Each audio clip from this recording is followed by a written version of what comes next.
Amen po. Tulad po ng sinasabi sa kanta, Jesus, ikaw ang buhay ko.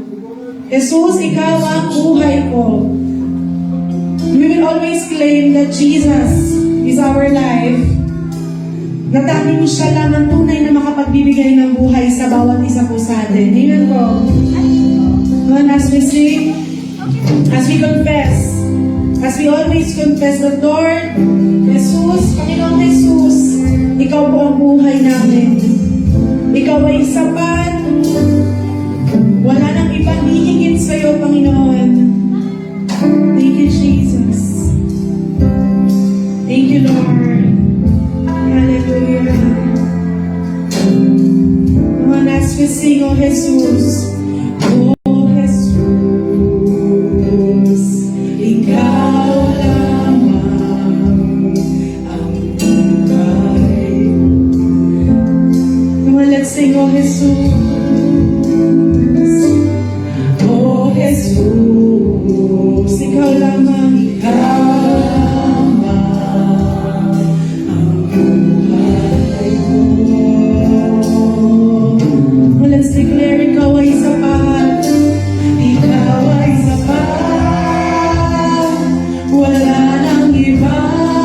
Kaligayahan ko, kaligayahan ko, kaganapan ko, Jesus. So, ikaw ay sapat. Ikaw ay sapat. Lord, wala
Sa iyo lamang po kami sasamba po, Panginoon. Sa iyo lamang kami magtitiwala, Panginoon. Itataas namin ang iyong dakilang pangalan dahil nararapat lamang po, Panginoon, na sa iyo ang lahat ng papuri at pagsamba. Hallelujah, Jesus. Panginoon, sa oras na ito, minsan pa po na ang aming pong gawain, Panginoon, sa iyo lamang po namin itinataas, O God. Hallelujah, Jesus. Wala pong anumang gawa't plano ng kaaway sa buhay ng bawat isa sa amin. Lahat po, Panginoon, ang aming maririnig sa oras na ito, Panginoon, ay tingting mo sa aming puso't isipan po, Panginoon, at maging po sa aking buhay, O God, na mag-share ng iyong salita po, Panginoon. Sa tanging salita mo lamang po, Panginoon, ang aking masabi po, Panginoon, at hindi po, O God, ang aking kahinaan, O God. Yes, Lord. Hallelujah. Salamat. Salamat po, Panginoon, ng maraming. Ito pong aming sa aming dalangin sa pangalan ni Jesus. Amen.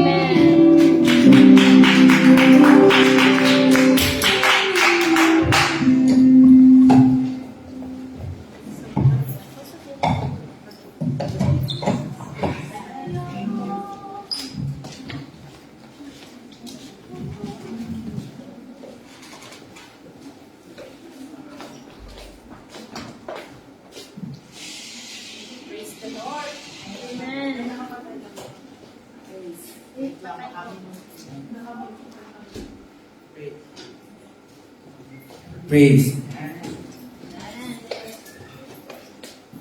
Amen. Amen. God bless. Amen. Magandang hapon po sa ating lahat. Magandang hapon. Sige na po, walang panglaw kayo lahat pang patanggal ng nervyos. Amen. Praise the Lord. So, buksan po natin ang ating pong mga apps. So, Bible, ano po yung meron po kayo. Ito po, sabayan po ninyo ako sa pagbabasa ng ating tema sa araw na ito. So, dito po sa Isaiah 60:22. Sabi po dito, the smallest family will become 1,000 people and the tiniest group will become a mighty nation. At the right time, I, the Lord, will make it happen. Pero dito lamang po tayo mag-focus ka. When the time is right, I, the Lord, will make it happen. Okay. So, lahat po tayo, may mga ambition po tayo sa buhay. May mga plano po tayo. May mga goals po tayo. Every one of us. Bata pa po tayo, meron na yung sinasabi natin na paglaki ko, gusto kong maging teacher, gusto kong maging doctor, attorney, o di ba, abogado, di ba? Gusto kong maging presidente ng Pilipinas, o di ba? Lahat tayo, may mga ambition tayo sa buhay. No? Pero parang bihira lang siguro yung nung bata ka, sasabihin mo na, paglaki ko, gusto ko maging pastor. Wow. Di ba? Bihira lang siguro kasi mostly talaga gusto mo maging teacher ka or maging doctor, yun. So lahat tayo, may mga plano tayo sa buhay. Amen. Amen. So, pero si Lord, siya yung talagang may plano talaga siya sa buhay natin. Kung baka sa mga magulang, di ba, tayong mga bata pa tayo, kahit na yung mga malaki na tayo ay may mga goals sa buhay, may mga plano tayo sa buhay natin. So, ganyan din ang mga magulang natin na may mga plano din sila pag lumaki tayo. Siyempre, sino bang mga magulang ang mga walang plano na mabigyan sila ng magandang bukas ang kanilang mga anak. So, mas lalo pa yung plano ng Panginoon sa buhay natin. Di po ba? So, ang daming mga plano yon. Plano mo sa buhay mo, plano ng mga magulang mo sa'yo, at plano ng Panginoon sa buhay mo. Pero, ang mas doon is yung plano ng Panginoon. Amen. So, sino nga ba sa atin na sa mga may edad ng gaya natin? Di po ba? Sino ba makakapagsabi sa atin na parang si Red? Di po ba? Si Red, di ba? Yan ba yung, ano ba yung gusto niya nung lumaki siya, nung ano siya, di ba? Hindi siya kasi hindi yun yung plano ng Panginoon sa buhay niya. Amen? Ginawa ng Lord na siya ay maging reverend. Di po ba? So yun, much bigger yung plano ng Panginoon sa buhay natin. So maski sa buhay natin, sino ba yung may gusto na ang mapapakasawa mo ay ganito, pero iba yung ipagkakaloob sa'yo ng Panginoon, di po ba? Dahil maski ako, akala ko,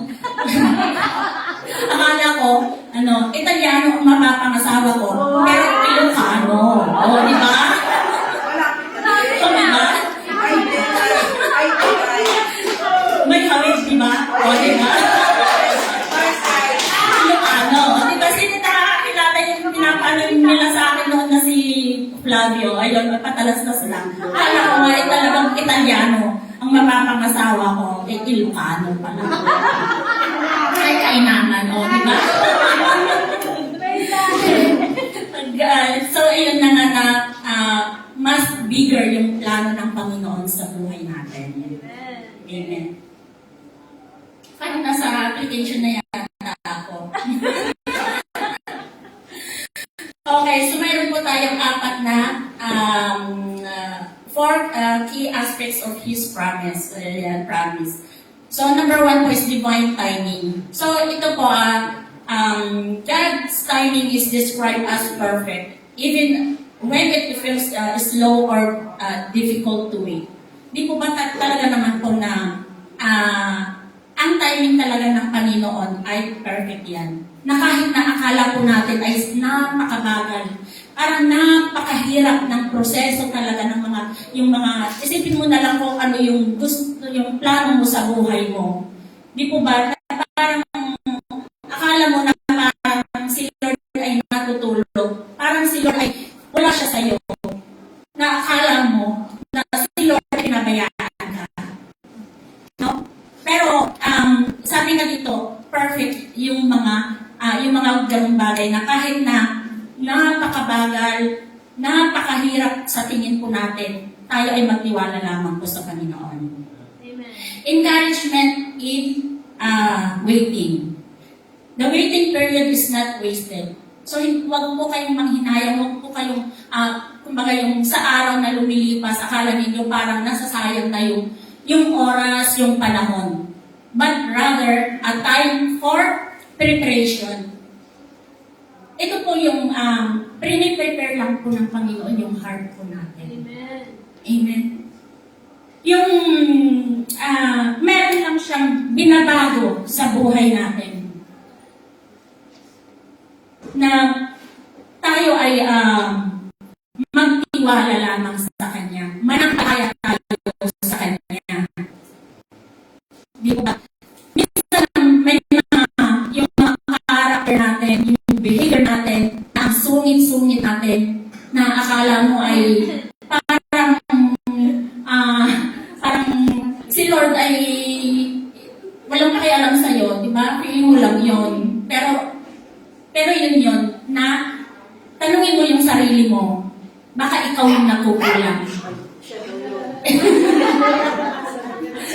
Amen. Nag-amen, no? Baka tayo lang yung minsan na nakukulang, kaya yung proseso ng hinihiling natin sa Panginoon, napakabagal, napakatagal. Di po ba? So God is preparing us sa mas maganda na plano niya sa buhay natin. Assurance of fulfillment. God's plan will come to pass. No? It shall come to pass, sabi nga niya, signifying the certainty of God's promise and fulfilled prophecy. Mababasa po natin dito sa Deuteronomy 28:1. Now it shall come to pass if you diligently obey the voice of the Lord your God, that the Lord your God will set you high above all nations of the earth. So, kailangan na tayo ay sumunod sa kanyang mga utos. Ito po yung sinasabi niya na tayo ay, kapag tayo ay sumusunod sa lahat ng nais ng Panginoon sa buhay natin, sabi niya, gagawin ka nga the Lord God will set you high above all nations of the earth, sabi niya. Di po ba na napaka, parang sa buhay ni Moses, di po ba yung mga noon na, pag tinawag sila, na ang dami nilang bata pa ako, si Aaron, di po ba, hindi ako marunong magsalita. Pero kapag si Lord talaga yung kumilos sa buhay nila, buhay natin, talagang susunod at susunod tayo. Amen. Amen.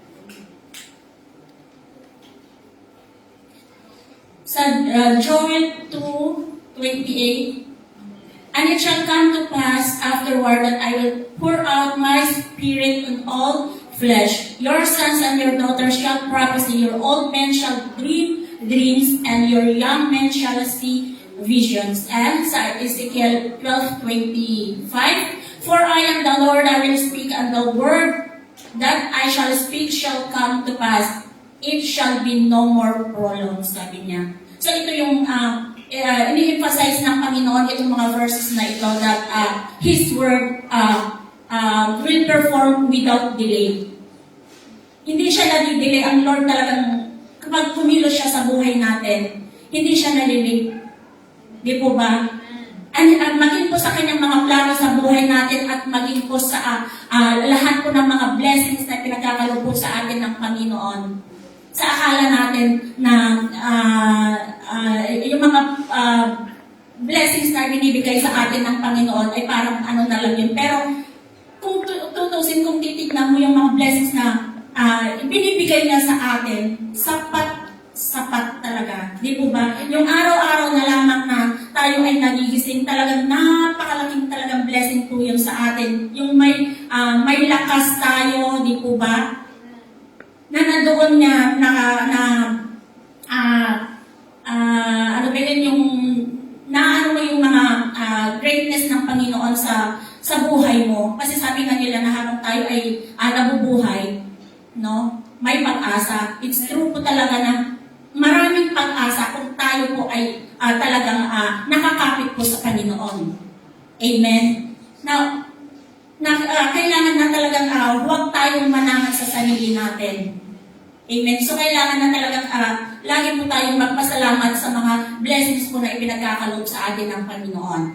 So, lastly po, supernatural acceleration. Ito po yung ini-implies po ng Panginoon that when the time is right, God can bring about hastened results that seem impossible through human effort alone. So ito yun yung sinasabi na sa tao ay imposible. Di po ba? Pero sa Panginoon, lahat ay posible. With God, nothing is impossible, which is true naman po talaga sa Luke 1:37. Signifies that God's power is limitless. Limitless po, walang limitasyon yung kakayanan, yung kapangyarihan ng Panginoon that He will pour out yung mga blessings na kung ano man yung plano mo, yung goals mo, yung ambition mo sa buhay mo. Basta't manahan ka lamang sa Panginoon. Amen. Amen. Hindi ka mag-fail. Lahat-lahat yun. Basta't umasa tayo sa Panginoon, trust His process na lahat po possible po. Basta't magtiwala lamang po tayo sa Panginoon. Sa application na po tayo. Patience. So ito na po. Patience and faith. Trust God during period of waiting or when goals seem delayed. So ito yun nga yung sinasabi ko na tayo ay magtiwala sa Panginoon na kapag tayo ay talagang may inaantay tayo na may mga hinihiling tayo sa Panginoon, magtiwala lamang tayo sa Kanya. Huwag yung akala mo na parang demanding ka na, Lord, ibigay mo na sa akin yung hinihiling ko. Di po ba? Just like kung naliligaw ba? Ngayon ka lang manliligaw, sasagutin ka na ba kaagad? Hindi po ba? Hindi po ba? Kailangan talaga. Anuhin mo yung ano eh. Kasi may process yan. Kung manliligaw ka, isusuyuin mo kung ano-ano yung mga... May mga paligaligalo ka pa. Di ba? May mga magagandang words ka pa na mga kung ano mga sinasabi mo. Ha? Kulang na lang na ano, di po ba? Di ba? Ang bait-bait, di ba? Ang bait-bait kapag ka nanliligaw. O ito, sinasabi ko lang sa inyo ha. Mga, hindi pa kayo mag-asawa, mabait pa kayo ngayon. Pero pagka kayo, asawa na, sinasabi ko sa inyo. Lalabas at lalabas kung ano kayo. Kaya ngayon pa lang ilabas na ninyo, tignan natin kung magugustuhan ka pa niya. Labas mo. No, talaga, totoo. Sino ba hindi ano diyan? Di ba, ito ko naman? O sabi ng asawa ko noon, sabi niya nung binata pa siya, sabi niya, kahit daw sipain ko daw siya, kahit sa pagsasampa-sampalin ko daw siya, tatahimik na, pero ngayon hindi siya. Sabi niya, siya pa yung mas ano sa akin, sabi ko sa kanya, dahil mo pang bakla kung ikaw ay ano. Sabi ko, sobra ka, sabi ko, ganun talagang ano. Kaya ganun din si Lord. Kapag ka tayo ay may hinihiling sa Kanya, huwag tayong akala mo parang ang taas-taas natin na parang akala mo si Lord ay ano. Kailangan magbasa tayo ng Word of God. Manampalataya tayo. Yun yung process kasi ng Lord Yun kasi yung ano kapag once na may hinihiling tayo, hindi lang yung kapag ngayon mo lang sinabi yun, tama na. Kundi hakbangan mo yun. Habang nandoon ka sa isang, yung sakpan na hinihiling mo sa Kanya, kung ano man yun, kagalingan man, o gusto mong yumaman at the age of 50, kailangan mayaman na ako, Lord. Para hindi na ako, kung ano yung alam natin na makakabuti, na alam natin na huwag yung sa talagang parang ano naman yung mga hinihiling natin. Kasi minsan may mga hinihiling naman tayo na hindi naman na yun yung ano sa buhay natin, di ba? Parang sa sarili na lang natin kasi yun minsan para lang tayo Pero yun, yung sabi ko nga na kailangan nandoon yung magbasa tayo ng Word of God. Kailangan manampalataya tayo. Gawin natin kung ano yung nais ng Panginoon o yung nararapat na gawin natin para lang ma-achieve natin kung ano yung nais natin, yung goals natin ay maibigay ng Panginoon sa buhay natin. Amen. So, namin yung pangako sa buhay natin na so ito, hope. Yan, yung pangalawa, God provides comfort. So, si Lord naman, sa habang tayo ay nag-aantay, nandun naman na kino-comfort tayo. Meron talaga yung time na talagang tayo ay parang surrender na tayo, hindi na natin maantay kung ano yung hinihiling natin. Kaya kung ano-ano lang na lang yung hakbang natin. Pero yung mga hinahakbang na natin na nanananan na tayo sa sarili natin, pero ikakapahamak pala natin yung ginagawa natin. So, mag-stay lang po tayo kung ano po talaga yung nais po ng Panginoon. Sa Kanya ka lamang tumingin. So, magtiwala lamang tayo sa Kanyang mga promise kasi napakadami po talagang mga pangako ng Panginoon sa Bible. Basta kung tayo ay magbabasa ng Kanyang salita, talagang nandoon po lahat-lahat. Mako-comfort ka talaga. So habang inaantay mo kung ano yung panalangin mo sa Kanya, God comfort you naman. Di po ba? Lahat-lahat yun, ipro-provide ng Panginoon, mapa-spiritual yan, material, kahit na ano pa man ang mga kahilingan mo. Basta andun naman na gagawan tayo ng naaayon sa Panginoon. So sabi nga, sa Jeremiah 29:11 na alam po natin, ito yung plans for a future. So God, ang Lord, may plano na yan sa buhay natin. Akala lang natin na tayo lang yung gumagawa sa future natin. Pero kapag alam natin na sa Lord yung nagpaplano sa buhay natin, feeling mo na talaga na God will provide everything na kung ano man sa buhay mo. Sa Romans 15:13, overflowing with hope. So, hindi ko na babasahin yung mga sa Isaiah 40:31, i-renew niya yung strength natin. So, ayun. Sa Romans 15:13, may the God of hope fill you with joy and peace as you trust in Him so that you may overflow with hope by the power of the Holy Spirit. So, yun na nga yung binasa ko po kanina na overflowing with hope po. So, God is so good po talaga na lahat-lahat po ng aspeto sa buhay natin ay ipoprovide po niya. Amen. So, napaka-ano na po ako. Ayan. So, yun, trust. Trust in the Lord with all your heart and lean not on your own understanding in all your ways. Submit to Him and He will make your path straight. So, yun na nga, na tayo ay magtiwala lamang po sa Panginoon at lahat ng mga panalangin natin sa buhay ay pagkakalog niya sa atin. God's plan is bigger than our plan. So, kahit na ano man yung problema din natin, God is bigger than our problem.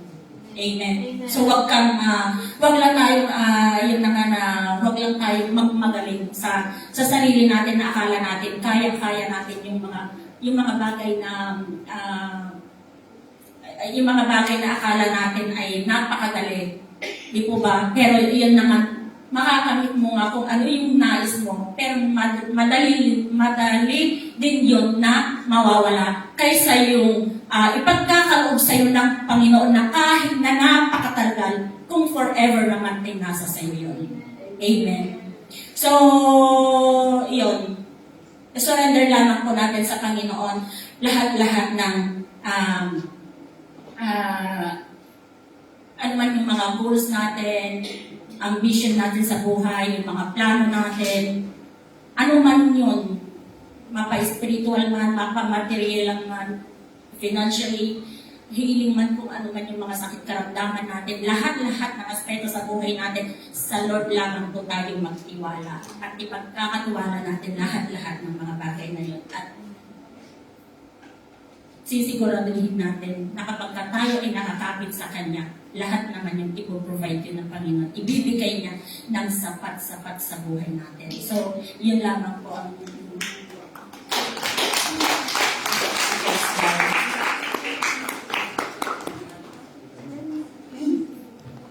Glory to God sa buhay mo, Sister Marisa. Sadya namang napakahaba ng plano ni God sa buhay mo. Na talagang ang pangarap ni God ay maging doktor ka. Amen. Siguro lahat naman po tayo yung sinasabi ni Sister Marisa, totoo naman po. Lahat tayo may pangarap. Ang magulang natin, sadyang nangangarap sa atin.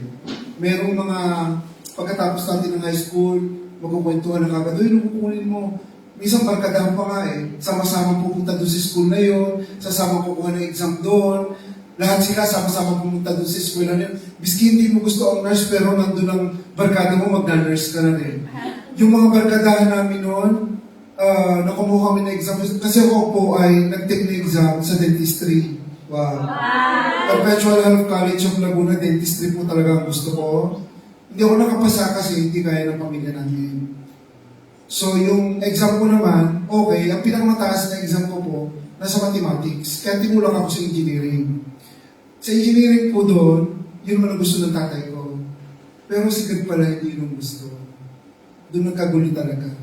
Kasi nung nagtatrabaho na ako, my first year, Nestle Philippine po yun. And then, nagtinda po ako sa kantin. And then, nung nasunog yung pabrika, na hindi ko alam kung si Lord na may gawa nun para mag-desisyon ako na pumunta dito. Kasi parang hindi ko talaga gusto po na mag-abroad. At naiiwan ko yung asawa ko, nawa naman ako nag-iisa. At may anak na akong isa nung panganay, si Jericho. Nung nga po si Jericho ay magka-college na, sabi ko sa kanya, kunin mo chemical engineering kasi siya yung in-demand. Sabi niya pa, hindi ko gusto. Siyempre tayo mga tatay, kung baga ko, siya in-demand kasi ganun. Kasi sabi ko, kung anong gusto mo, yun ang kunin mo. Kasi mayroon naman po hindi gusto. At ipag-pray na lang natin kung talagang para sa iyo yun. At yun po yung pinuha niya. Kasi mayroon naman ipapilitan at yung gusto niya na hindi naman naka-align doon. Kasi po, pagka yung mga bata, ay kung ano rin yung binigay na talent sa kanila ni God. Alam, isiksik natin sa engineering, hindi naman magaling sa math. Di po ba? Kasi pag nag-engineering kayo from first year to fifth year, mathematics is life. Kumbaga. Kaya ako, nung pagdating ko ng third year, pagdating ko ng algebra 1, 2, 3, 4, calculus, differential calculus, nakalcul na rin ang utak ko. Akala niyo po yun, na salamat sa Diyos kasi hindi ako nakakabagsak, pero ako po ay nakakuha ng teres. Ano niyo po yung teres sa mga college? Kumbaga yun yung 75 to 77. Teres po yun. Isang subject yun, na yun pa yung akin talagang parang gusto kong i-protesta. Kasi po nung time na ng aming feasibility studies, bigay na ng award to eh. Kailangan yung first year to fifth year mo, wala kang mababang grade. Kaya lang ang kinuha nila, averaging. From first year to fifth year, kailangan hindi bababa ng 85 ang average mo. Pag may mga special award. Kaya sa mga gagraduate ngayon, tumigil sa akin, sino mag-graduate ngayong taong to? Sigurado na kayo? Yes. Oh? Mag-email ko, abo? Eh, ganyan. Susuportahan namin kayo sa prayer kasi importante yan. And then, ipuso nyo kung ano yung gusto nyo, ipag-pray nyo kay God. Huwag namang pilitin nyo yung sarili nyo, ipanalangin nyo kung yung ba yung nararapat na gusto ni Lord para sa inyo. Kasi kung ano yung hilig nyo, hindi naman yan ang hilig ni God. Kaya minsan, sometimes pagka pumasok ng mga bata at nagkatrabaho, ang dami-dami punong-puno, nawawala na po nagkatrabaho. No, nawawala na talaga sila. Eh, hindi naman yun ang gusto ng Lord eh. Ang gusto ng Lord, ibigay yung sa inyo na kasama pa rin kayo niya sa pangarap niyo. Kaya ipurso nyo na talagang nakakapit kayo kay Lord. Kaya mga bata, kayo ang gagawa kasama ni Lord ng bukas niyo. Kami mananalangin ng mga nanay niyo na narito. Papanalangin namin kayo na maging maayos ang buhay niyo. At kaya pagka kayo nagkakatrabaho na, huwag niyo kakalimutan si God. Kasi si God yung magbibigay siya niyo ng kalakasan. Baka kayo nagtatrabaho, hindi naman kayo malakas, di wala rin. Every time na kayo tumungtong sa pagtatrabaho, linggo pa lang, Lord, church. Mag-church talaga kayo. And then yung Monday nyo, nandun yung lakas hanggang Friday nyo. Pero pag hindi kayo nag-church, lobat kayo isang linggo. Tandaan niyo yan. Hindi pa yung pagkalobat nito eh. Mawiwindang yung isip nyo at puso nyo. Nakala nyo, okay lang, pero papalayo na kayo ng papalayo kay God. Yun ang pinakamahirap. Kapag tayo ay nakaramdam ng pakiramdam ay kulang na kulang, hungkag na hungkag, di ko alam kung mostly kasi kahit sabihin mong Christian na tayo, at tayo ay sadyang umaasa sa Panginoon, kapag kulang yung puso natin ay uhaw, even yung ating spiritual life ay nauuhaw yung ating spirito, siguro nakakaramdam kayo na parang ang spirito nyo, di nyo na nararanasan, inuudyukan kayo. Paano po yun? Yung wala na nagpupus sa inyo, nagpapakonsensya sa inyo, ba? Ang titig mo, 3 oras sa cellphone mo, pero yung 15 minutes of prayer, wala. Yung paggising mo sa umaga sa isang mata mo, sabihin natin nga, hindi naman totoo sinasabi nila, hindi. Lahat tayo ngayon, social media, ang masasabi natin, pinaka-trending number 1 sa lahat. Most of the Christians battle talagang social media at saka cellphone. Kasi siya yung katulad tayo, OFW tayo, siya yung nakakapagpaligaya pag umupo ka eh. Siya yung nakikita mo, siya yung nakakasaya sa'yo, pagod ka maghapon, parang gusto mo ma-refresh na gano'n. Pero isingit yung pananalangin kasi pagka tinulang tayo sa pananalangin, tayo yung physical natin, makakaramdam ng, alam niyo yung hindi lang sabihin natin hungkag o uhaw, yung pain na nararamdaman natin minsan, yung sakit, baka akala natin, dahil lang sa panahon, dahil sa sobrang pagod natin, baka nagpaparamdam na rin sa atin ang Holy Spirit of God sa buhay natin. Ngayon, sabay-sabay tayong manalangin. And sunod itong linggong to hanggang April, we have already our schedule para sa ating exhortation. I-post ko ulit yun, i-repost ko ulit para lang yung schedule nyo. Di pwede mag-skip po. Di pwede mag-skip. Di po pwede yun. Kaya ang tagal ng hanggang April, May, meron na tayong schedule para walang, oy, Reb, malayo pa. Pag-isipan na natin, gawin na natin yung dapat natin schedule para doon. Tayo mananalangin. Sige po. Let's give the best clap offering po sa Lord. Hallelujah. Thank you, Jesus. Hallelujah. Panginoon, tunay nga, Lord, na ang bawat isa po sa amin ay ikaw lang ang inaasahan. Sa iyo lang kami nagtitiwala, sa iyo lang kami nananampalataya, Panginoon. Lord, tunay, wala kaming magagawa kung wala ka sa aming buhay, kung hindi mo kami bibigyan, Lord, ng biyaya na nagmumula sa iyo dyan sa kalangitan.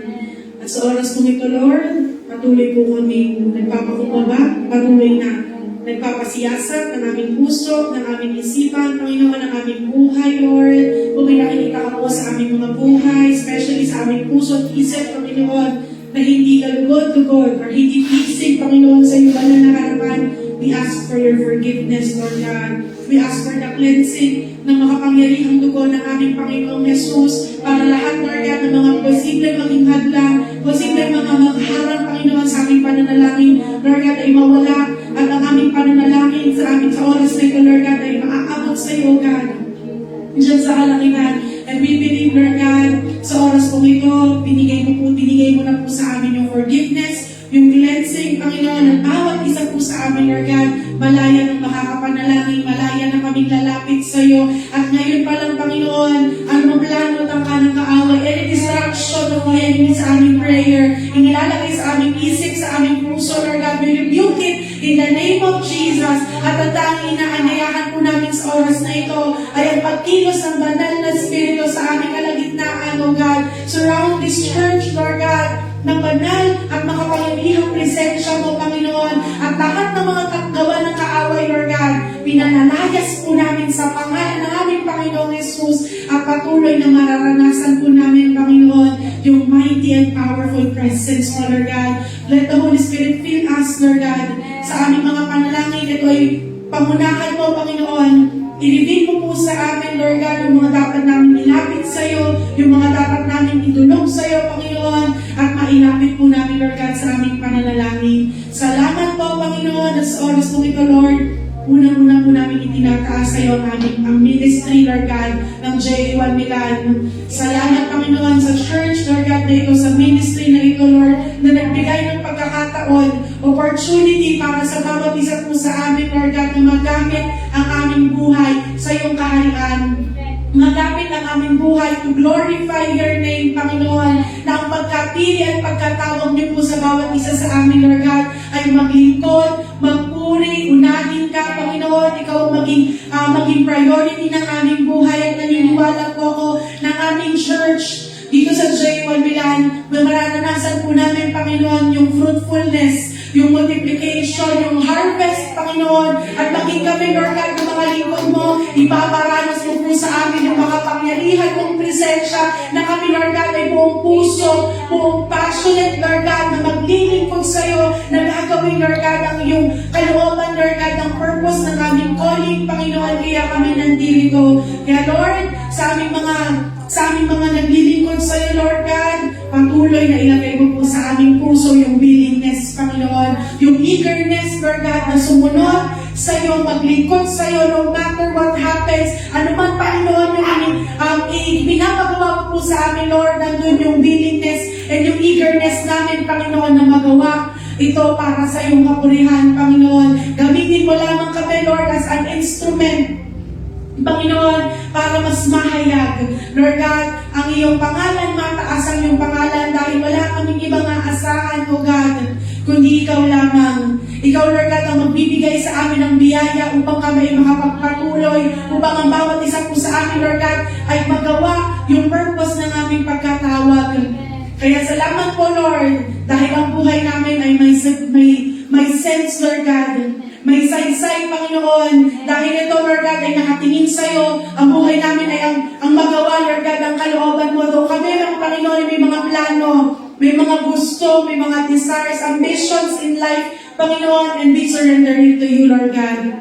We know, Panginoon, ipagkakaloob niyo po ito sa amin in your perfect time, Panginoon, dahil ikaw hindi ka late, hindi ka rin maaga, pero you're always perfect and right in timing, Panginoon. Kaya Lord, we surrender every plans, every ambition, every dreams, Panginoon, na mayroon kami, at patuloy na ang mangyari at maranasan po namin ay ang kalooban mo, Panginoon. Your perfect will be done in our life, Panginoon.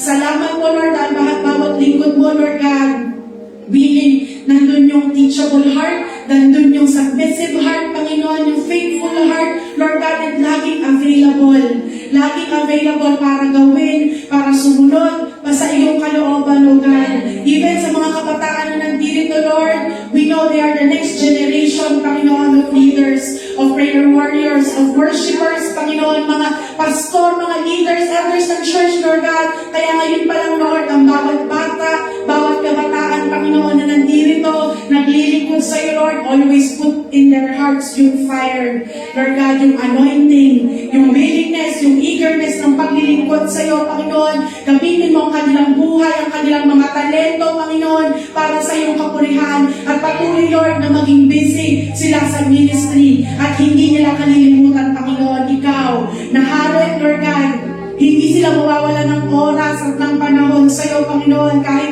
gaano kadami ang ginagawa, kahit gaano kadaming mga assignment or task, Panginoon, uunahin ka nila. Hindi nila i-compromise, Panginoon, yung commitment nila sa iyo, God. Dahil ang mga bata nito, Lord, tinawag at pinili mo rin, Lord God, to serve you. At naniniwala po kami, ang bawat kabataan, Lord God, na nandito, you will make them leaders, Panginoon. Ikaw ang magdadala sa kanila, sa mga tao, sa mga kabataan, Panginoon, even families, Lord, na ma-reach out ang mga pamilya nito, madala nila, Lord God, dito sa loob ng church, sa iyong banal na paanan, and Lord, makasama din po namin sa paglilingkod.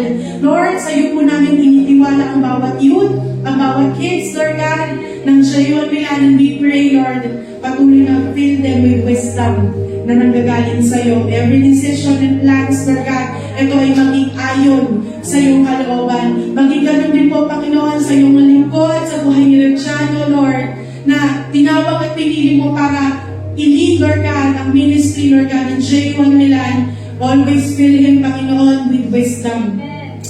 Hide him always at your back, Panginoon, at patuloy na mag-shine ang iyong kalwalatian sa kanyang buhay, sa kanyang pagtuturo ng Lord God, yung anointing, yung fire na nagmumula sa iyo, na bawat salitang lalabas sa kanyang bibig, Panginoon, kayang magbago at mag-ayos ng buhay ng mga tao makakapakinig, Panginoon. Gamitin mo lamang siya, Lord, as an instrument. O God, maging daluyan siya, Lord God, ng iyong banal at makapangyarihang presensya. And Lord, you know the desire ng puso po ng aming Rev.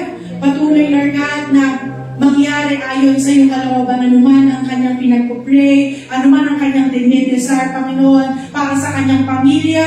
Lord, ang kalooban mo po ang mangyari. Ipagkaloob niyo po ang kanyang mga dinidesire at pinapanalangin sa tamang oras na iyong inilaan para mangyari ang kanyang mga panalangin ito. And Lord, always cover and protect him, Panginoon. Ilayo niyo po siya sa anong plano o tangka ng kaaway, Lord God. Ano man yung distraction ng kaaway, Lord, we rebuke it in the name of Jesus. At patuloy na makaranas man siya ng pagsubok, makaranas man siya, Lord God, ng mga problema, patuloy lang siyang titingin sa iyo, Panginoon. Nakafocus siya sa iyo, nakafocus siya sa kalooban mo, Panginoon. Hindi siya makihina, tapos mas lalo mo siyang palalakasin. Mas lalo mong pag-aapoy ng kanyang spiritual life, O God. At Lord, ito'y padadaluhin mo sa buong congregation, Lord God. Leaders, Lord God, ng J1 Milan. Kaya Lord, continue to bless him, Panginoon, sa ng kanyang pamilya, Lord. Be the center of his life, their family, Lord God. At sila, Lord God, ay sama-samang maglilingkod sa iyo. Malakas at buong kagalakan silang susunod, Lord God, sa mga pinagagawa mo po sa kanila. Sa pangalan po ng aming Panginoong Jesus. Kaya Lord, sa iyo po namin tinitiwala ang aming Reggiano, Lord God. Ikaw po ang mamuna sa kanyang buhay at sa pagsama ng banal na Espiritu siya, Lord God, ay laging tagumpay in Jesus' mighty name. Maging, Lord God, sa music team, sa dance ministry, sa media, sa lahat ng ministry, Lord God, na ginagamit mo para buksan, Lord God, ang durungan ng langit sa pagpupuri, Lord. Patuloy, Lord God, na sa iyo po namin tinitiwala ang bawat mga instrumentalist, mga backups, Lord God, mga dancers, and even, Lord, ang mga worship leaders, Lord God, na ginagamit mo to lead the congregation to worship you, Lord. Patuloy na ilagay niyo po sa aming puso, Lord God, yung anointing na nagmumula sa iyo, yung biyaya mo, Panginoon, dahil tunay wala kami kayang gawin. Hindi namin kayang mag-lead, hindi namin kayang tumugtog, sumayaw, Panginoon, kundi dahil lamang sa biyaya mo, Lord, kaya kami nandito. Kaya nagagamit mo ang aming buhay. Kaya, Panginoon, sa bawat ministers mo, Lord, always put the heart of worship sa aming mga puso. Always humble us, Panginoon. Always keep us, Lord God, sa baba at walang ibang nataas sa aming buhay kung hindi ikaw lamang, Lord. Ibaba mo, Lord God, sa aming kalagitnaan ng iyong presensya at ito ay mapagpadalo, Lord God, sa buong kongregasyon at maraming raranas, Lord God, ng kagalingan, ng kalayaan, Panginoon, at patuloy, Lord, na walang ibang makikita sa buhay ng bawat ministers mo sa worship team, sa mga mananayaw, kundi ikaw lamang, Lord God. Kaya, Lord, ikaw po ang patuloy na manguna sa bawat isa sa amin, Lord God. Lead us, Lord God, into a deeper worship to you. We may worship you, Lord God, in spirit and in truth, Lord God. Salamat po, Panginoon, at ganoon din po, Lord God, sa lahat ng mga kalalakihan at kababaihan na nandito, Panginoon, ginagamit mo to serve. Lord, always put in their hearts, Panginoon, yung heart that a servant, Lord God. Hindi sila mapapagod, hindi sila manghihina, pagkos pupunuin mo sila ng kalakasan at puno ng kagalakan ng kanilang puso sa paglilingkod. Ang ginagawa nila, Lord God, ay para sa iyo. Kaya, Lord, hindi mawawala ng saysay o ng kabuluhan ang kanilang mga pagpapagal. Magiging kagalakan nito, Lord God, sa kanilang mga puso at mapapadalo ito sa bawat isa, Lord God, na makakasama namin, Panginoon, sa paglilingkod. Kaya, Lord, sa iyo po namin tinitiwala ang mga kababaihan, ang mga women's, Panginoon, ng men's ng church. We know, Lord God, instrumento mo rin sila to spread your word. Para, Lord God, makapagdala din ng mga tao dito sa church. Maraming tao, Lord God, na makakilala at tumanggap din po sa iyo sa pamamagitan, Lord, ng kanilang mga buhay. Kaya, Panginoon, sa iyo po namin tinitiwala ang iyong mga anak, ang lahat ng kababaihan at kalalakihan ng church. At ganoon din, Panginoon, ang finance, Lord God, ng ministry mo dito sa J1 Milan. Lord, sa mga faithful tithers, sa mga patuloy na nagbibigay, nagtatanim, Panginoon, Lord, always bless their lives, Panginoon. Patuloy na ikaw, Lord God, ang magpapala sa kanila ng sapat at higit pa, Panginoon, sa kanilang inaasahan. Lord, nakikita mo ang pangangailangan ng iyong mga anak. Naniniwala kami, Lord, walang anak mo na mauubusan, walang anak mo mahihirapan o maghihirap, Panginoon, bagkos rumaragas ang pagpapala at ipaparanas niya sa bawat isa po sa amin na patuloy na nagtitiwala sa iyo sa pamamagitan ng pagbibigay. Lord God, na tunay, hindi namin ipagkakapit, Panginoon, kung ano ang para sa iyo. Kung ano ang para sa iyo, Lord, ibibigay po namin ng may pananampalataya at may kagalakan sa aming mga puso. Kaya, Lord, we declare na lahat ng kaban, lahat ng mga malilikom na pera, Panginoon, magamit para sa iyong ministeryo, Lord God, dito sa J1 Milan, in the name of Jesus. Maging yung mga taong tinawag mo upang maghawak, magbilang ng mga kaban na ito, Lord, always anoint their hands, bless their hands, their minds, Panginoon. Hindi sila magagawa ng kahit na ano ng kaaway. In the name of Jesus, pagpalain niyo po sila, Panginoon, sa mga ginagamit mo, Lord God, para i-oversee or i-monitor, Panginoon, bilangin, Lord God, hawakan ang iyong mga kaban. And even, Lord, ang aming first fruit, Lord, ipagkakaloob din po namin ito sa iyo, God. At naniniwala kami covered, protected, ang buong taon ng aming finances, Panginoon. Mararanasan namin yung breakthroughs, Lord God, pagdating sa finances. Hindi kami mauubusan, Lord God. Bagkos grabe pagpapala, pabor, maging provision, Panginoon, ang ibubuhos mo sa iyong mga lingkod na buong puso, buong pagtitiwala, pananampalatayang ipagkakaloob ang kanilang mga tithes, ang kanilang mga offerings, even ang kanilang mga first fruit, Panginoon. We thank you, Jesus, dahil panibagong opportunity para maranasan namin yung blessing mo, yung favor mo, Lord God. Kaya patuloy mo buksan ang aming mga kamay para magamit as support sa iyong ministry dito po sa J1 Milan.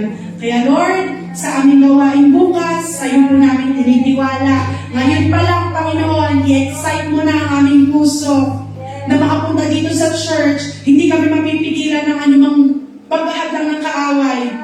Bagkos, kami ay buong pagpupursige, buong excited, pang-excitement, Lord God, ang aming puso na dadalo sa iyong gawa ay magpupuri sa iyo, makikinig ng iyong banal na salita. And we know, Lord God, hindi mo kami hahayaan na wala kaming matatanggap sa araw ng bukas. You will bless us, Panginoon, with your word, with your presence, and excited kami, Lord God, expectant kami sa gagawin mo sa araw ng bukas, sa aming mong Sunday service, Lord God.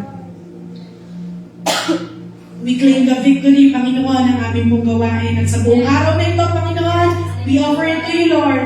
Patuloy na kami samahan mo, gabayan mo, Panginoon, saan man kami pumunta, ano man ang aming gagawin, Father God, kami ay sasamahan ng mabubutit, matatapat mong anghel, O God.